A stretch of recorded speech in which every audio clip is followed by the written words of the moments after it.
ఏడో తరగతి చదువుతున్నప్పుడు అడ్డం మీద కూలీలు లేబర్గా వెళ్తున్న నేను, మా టీచర్ నాకు ఇచ్చినటువంటి ఒకే ఒక్క దారి, లక్ష్యం ఎలా నిర్దేశించుకోవాలి, గమ్యాన్ని ఎలా చేరుకోవాలి. ఏడో తరగతిలో చదువుతున్న నాకు, నాలాంటి అనేకమైన విద్యార్థులకి గమ్యాన్ని నిర్దేశించినటువంటి అలాంటి గురువులు ఎందరో.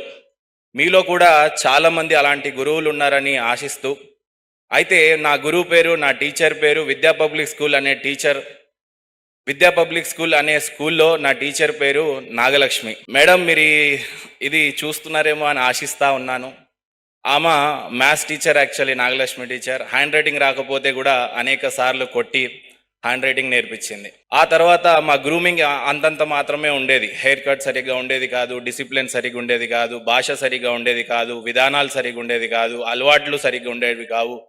సో ఇలాంటి యాక్టివిటీస్ అన్నిటినీ ఒక దిశలో పెట్టి, ఒక గమ్యం అనేది ఏంటి, లక్ష్యం అనేది ఎలా ఉండాలి అని చెప్పిన తర్వాత, అడ్డ మీద కూలిగా ఉన్న నేను, ఏడో తరగతి చదువుతున్న నేను, ఆ మహేందర్ని ఈరోజు సిగ్నేచర్ గ్రూప్ని ఫౌండేషన్ వేశాను.